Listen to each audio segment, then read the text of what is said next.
Cellar. I'm not sure how long this one's going to go tonight. It may be another one on the shorter side. Because I've already did an hour with Don Samora over on Wizard Tower Games on the ongoing dumpster fire that is TSR, and the new TSR, excuse me. And we kind of both decided the gloves are off. I'm not going to reiterate a lot of what we talked about, hardly anything actually. At the end, there will be a link. I'm recording this on Thursday night. You'll be seeing it on Saturday morning or later. So who knows what shit might have hit the fan in between now when I'm doing this and then. But he's finally made a couple of, didn't just shoot his foot off, he shot his knee off mistakes. Okay, now, this person didn't know it, but I appreciate the chastisement that they did when they said that, for those who might not know, Christopher Clark is a southern Wisconsin RPG designer with over 40 years at the helm of Intercity Games, which he founded in '81. He worked with Gary Gygax at Heckaforge Productions for Legendary Adventures. Yes, he's the gentleman that did the Lance, the sci-fi, the near future sci-fi that system that I think looks quite exciting. I know I identified him as a former partner with Eldritch, but yes, he has a curricula vitae, whatever. He's got a CV that's longer than mine in the industry, and he's made some incredibly fun games. Probably the funnest, silliest one that's sort of best epitomizes Chris and his sense of humor is Fuzzy Heroes, where it's a game where you make up with whatever stuffed animals you got on the bed. Very, very talented guy, and I'm very proud to call him a friend. In case you weren't aware, Tim, Dumb Ways to Die comes from a train safety public service announcement out of Australia, the Melbourne Metro. You can still see the cute 3-minute animated song on YouTube, and every few months I get it stuck in my head again. Well, if it's an earworm, I'm not sure if I want to go look at it. But no, I didn't know that. The game is so absurdist that it's in many ways brilliant. The only problem is shuffling those cards. The beans are all wiggle pictures, and you can't do a riff and cut, whatever. You could do a flat table shuffle, or if you've got a mechanical shuffler, I hope. I don't know, maybe not. I don't know how I'm going to shuffle. But it's hilarious. And Walmart sells it. So, even if you don't have a friendly local, Walmart's got it. Just check with them before you go. They list it as a stocked item, something they carry. All right, thanks so much for addressing my question. Yeah, that was about missiles. While you did not answer what the range was directly, yes, I didn't. You're right. You got more out of the history. With magic missiles, kind of the way we played them in Carbondale was they were such an instinctive thing that you pointed and you shot. It counted. It burned off some of your skill, your ability, your mana, whatever you want to call it. But I think we also kind of let them. We kind of modified them a little bit. A small one to light the fire, when you made camp. A full bore one when you're using it, as the weapon or defense that it's capable of becoming. And also, as you got higher, I think maybe after 6th or 7th level, we bumped it up some. So it did like another extra point, or I know we gave it a little more range. And of course, the way it was written up in first edition was that it always hits, and it still varies by the level of the caster. But I'm okay with that. I'm okay with that because a first level can still throw a first level, he can still lob a first level missile. So it always hits. I win. I won. Multiple missiles. Scary one.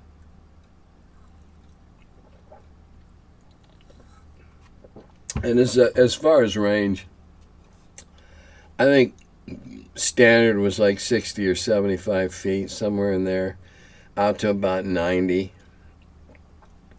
Again, it was variable.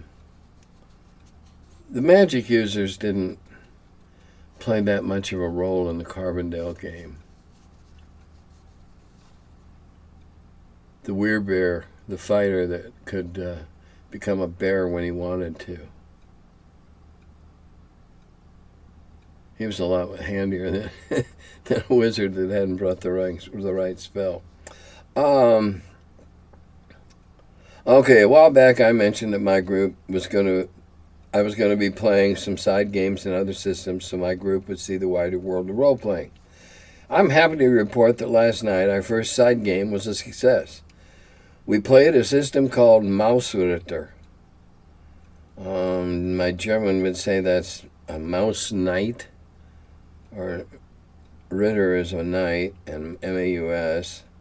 Yeah, mouse, knight of the mice. Anyway, it's a fun little system, 3 stats instead of 6. Instead of skills and bonuses, players just have to roll equal to or less than their ability score to succeed. And in the setting of the game, players are 1 inch. Oh Jesus, 1 inch mice, dealing with giant human-sized locations most of the time.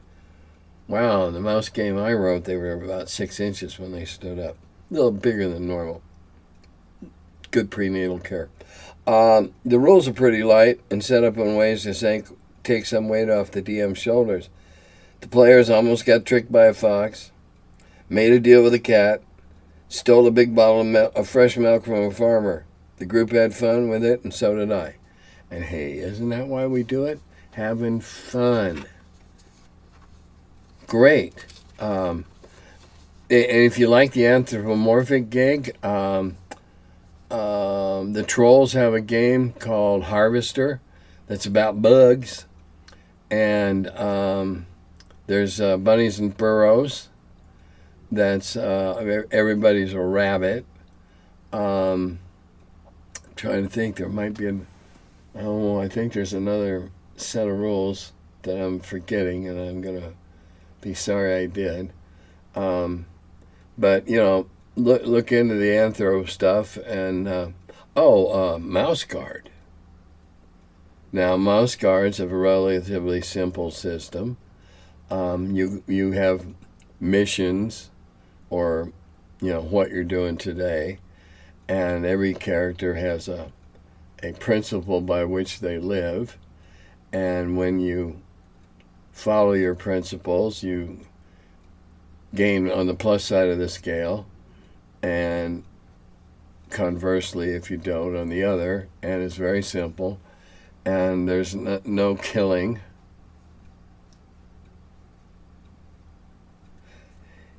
You say that the group earlier, tricked by a fox, or deal with a fox, deal with a cat, stole a big bottle of fresh milk. You don't need trolls and ogres and goblins and stuff to have fun. I like anthropomorphic.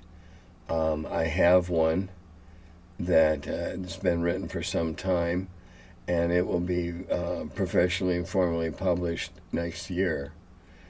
And I think anything that takes the players out of their comfort zone. Now, when I say that, I'm not saying make them uncomfortable. Don't make them. Just get them a little skittish. And they're going to find they're going to learn new skills and insights from doing different things doing relatively the same thing in different ways. Role playing. Yeah, pulling it off, stealing that bottle of milk. That would be an adventure. A bunch of 1-inch mice stealing a bottle of milk. Wow. Okay, thanks for answering my really broad question. I appreciate your generosity. I had my suspicions about Matt Finch being a wicked DM after reading a couple of his published adventures, after which I caught his Swords of Jordoba game on YouTube, which confirmed my suspicion. On the subject of James Ward, he is one of the only of the stable of TSR D&D novel writers whose works actually read like a blueprint for a D&D campaign, and were always a lot of nuggets for campaign wisdom that a reader could apply to their own game. I've got to get down to one of the smaller conventions in the States where some of these folks are still running tables. There aren't a lot of great conventions up here in the cold heaths of Alberta. Well, and another thing, we're getting older. You keep putting it off, and we're going to keep dropping off. Neither Jim nor I are fit as a fiddle. No, I'm not going to speculate who's in worse condition. It's funny hearing about Gehring being miserly with his descriptions and expecting players to piece together the scene with minimal information. Be like the most frustrating game of Zork ever played. Well, yeah, remember, the game we're playtesting were savages, we're barbarians, not necessarily savage, but we're barbarians. We have no culture, no education to speak of. We've been roaming the plains, and now we've broken into a high-rise. All right, and so we have no context to compare. So yeah, that pile of knock, knock, knock, neatly stacked, neatly cut wood was just that. We had no context of going up steps. So yeah, it was frustrating, but oh God, it was fun. I mean, it must have been if we could spend 45 minutes till we finally figured out, oh, it's a staircase, and laugh about it the whole time. All right. I'd like your input on a monster that has a taste for brave characters.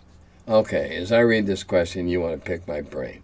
So, get your pencil and your paper ready. Or, well, you got this on recording, so, all right. It has a taste for brave characters.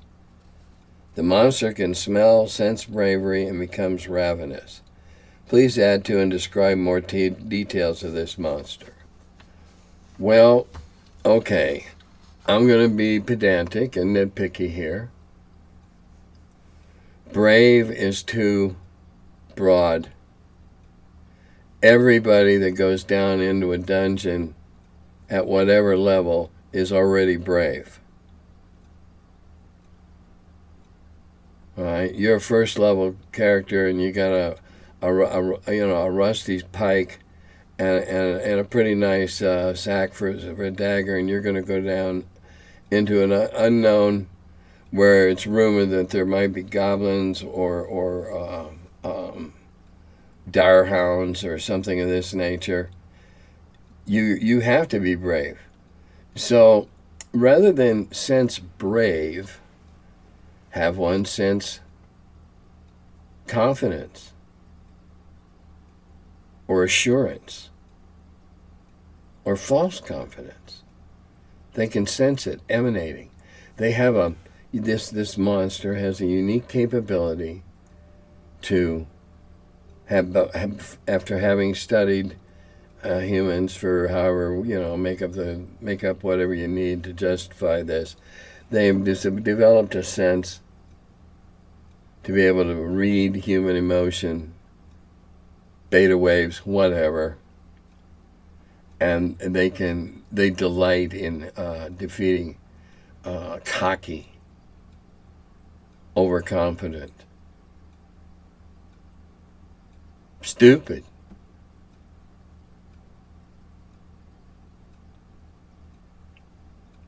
You know, pick a bad habit that they zoom in on, and maybe you make them high enough up the food chain hierarchy that it's kind of their they feel it's kind of their calling to single out doofuses or cocksure guys and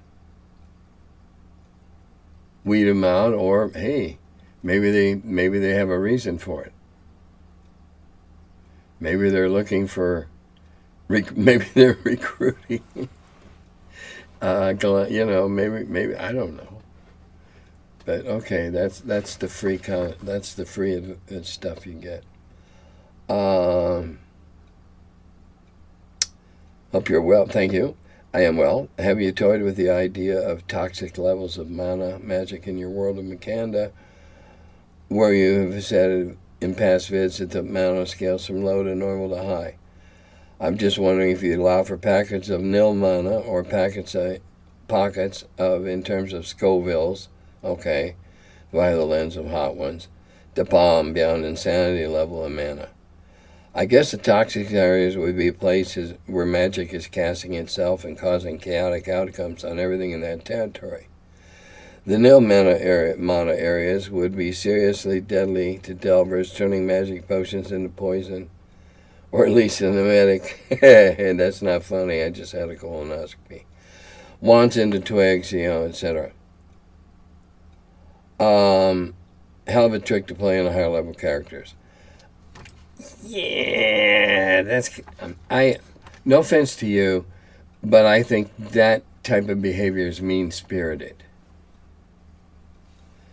Now, to have a character learn a lesson every once in a while that might make them into a better player, or at least a player character that'll live longer, that's one thing.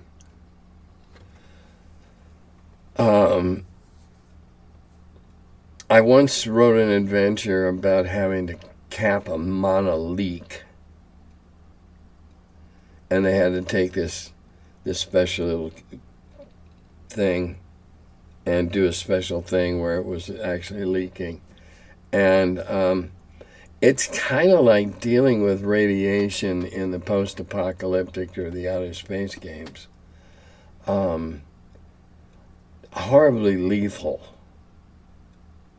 And be honest, except in the Wheel of Blame, where it's all about trickery and deception and not meeting the eye, I'm just not the kind of DM that wants to trick my players. Certainly not at a level that would, threaten their player characters' safety or well-being. Occasionally making a joke at somebody's expense or something, that's a different thing. But no, to have it so toxic you can't go in, no. I don't see any fun in that. Remember, I like to play lower level characters and lower level campaigns, not necessarily equipped to deal with that kind of stuff. And I'm not real big on magic users, though when my editor hears me say that, but that's just the way I roll. Why was the first edition identify spell made so difficult to work successfully? At low levels, it's nearly useless, requiring a successful percentage roll, then a saving throw, then the Constitution loss. Ouch. Okay. First off, it's first edition. I had to go look it up to see what you were talking about. It's a divination thing. If you seriously get into the various types of magic, conjurations, divinations, and things like that, which I don't get into very deeply. The divination thing is the way it was I didn't do it. Okay, number one, I didn't write that. I'm sure Gary did. And I can see what was behind it. That you have to use so much of your power. You have to so tax your nervous system to do this type of thing because you're trying to take something you never ever saw before and basically figure out or make the cosmos tell you what this thing is. Now, yeah, I think it ought to be really, really draining. And yeah, the 6-point Constitution laws, it's not permanent. Okay, it's not permanent. What's the ideal? Yeah, go rest until you get them back. So many sleeps for, so much of a rest for so many points or, whatever. Suck it up if you're in the middle of an adventure. All right, suddenly you're the one the party needs to look after. That's what you do. Yours is a wound. It's just not spriting blood. I wouldn't have made it a first level spell. I'd have made it second or third because it's really quite demanding. So, why? I don't know. Gary wanted it that way. But I don't see a problem with it being that way. And you get the Constitution back. Well, always nice. Dragon was good when you ran it. Thank you very much. I'm glad to hear that. Okay, let's see what I got written down here. All right. As I said earlier, I sat in with Don some more on Wizard Tower Games and basically named names before we'd always skirted around. So I addressed it. So there'll be a link at the back. Like that new outro, by the way. That's my editor, Jim. Jim Wampler. Nice job. He makes me look much more professional than I probably am. I noticed, though, that YouTube had a habit there for a while. Every capture, it was always with my mouth open. Because it is often open. But it just, so now we're using the card. Much more flattering. The Nas is the guy I've told you about that accused, threw out baseless stuff about why and how I left TSR. And what really, really pissed me off about this, he's the reason, we're reasonably certain he's the reason we're having so much trouble getting D20 delving into the country. You'll find out in the video. He actually accused Don, he made a complaint under false valor,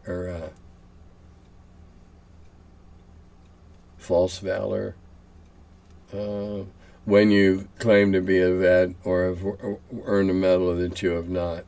Stolen valor, which is absolutely absurd. Don's an honorably discharged veteran of the U.S. Army. He's trying to roil the waters with the Kellogg Arena and try to sabotage the new convention that's going to be starting up there next summer before it even gets off the ground. I would have to say that his actions would depict him as a perfectly spineless individual and a coward, because he never said he uses anonymous posts and tips, or has his henchmen and flunkies do it. Let's see, maybe he's sending me a message. Is he sending me a message?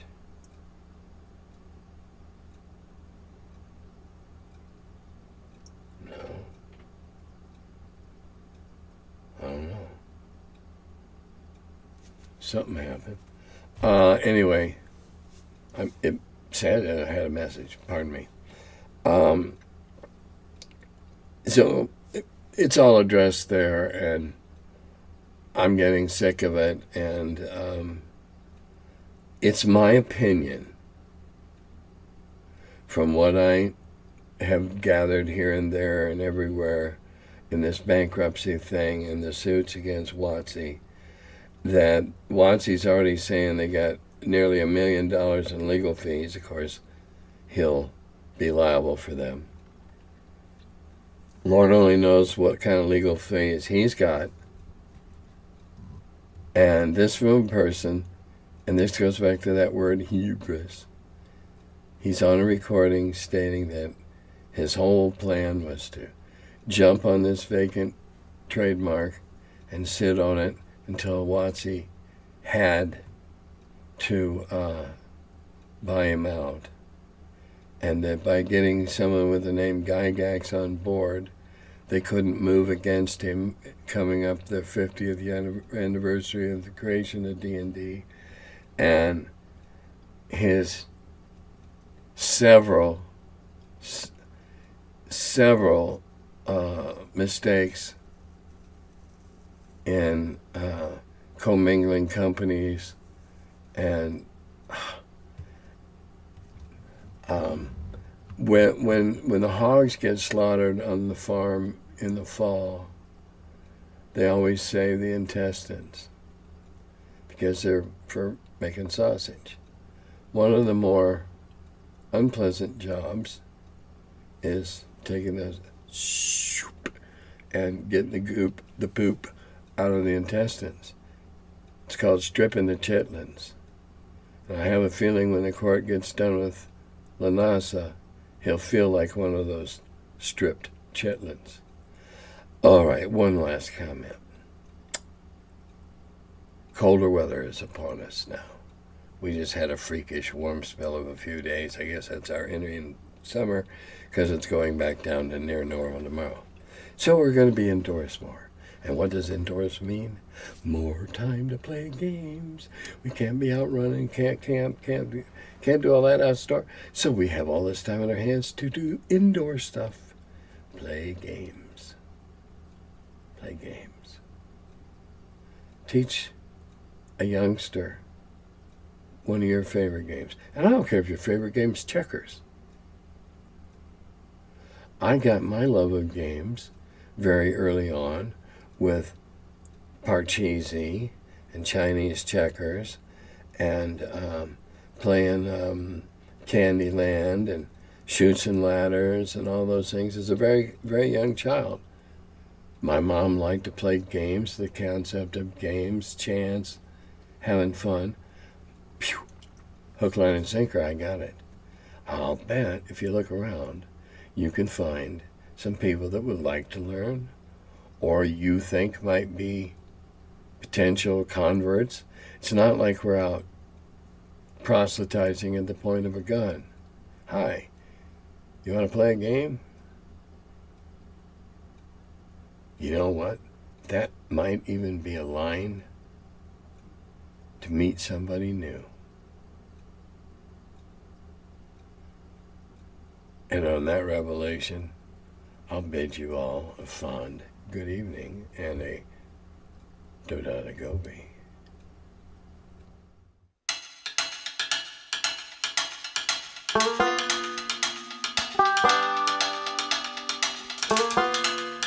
Hello, and welcome to my cellar.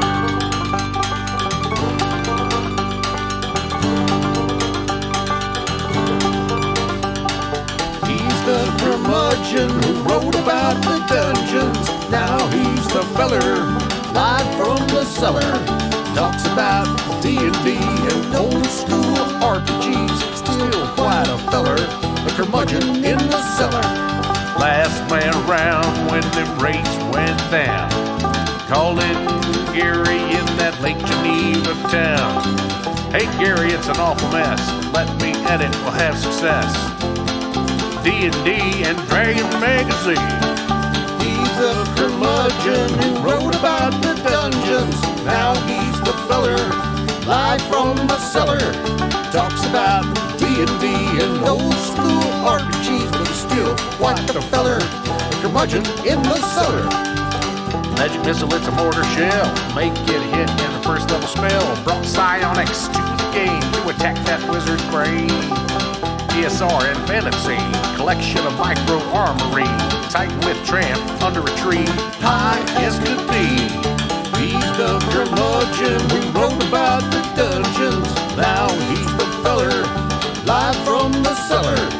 Talks about D&D and old school RPGs, but he's still quite the feller, the curmudgeon in the cellar. Still quite the feller, the curmudgeon in the cellar. Curmudgeon.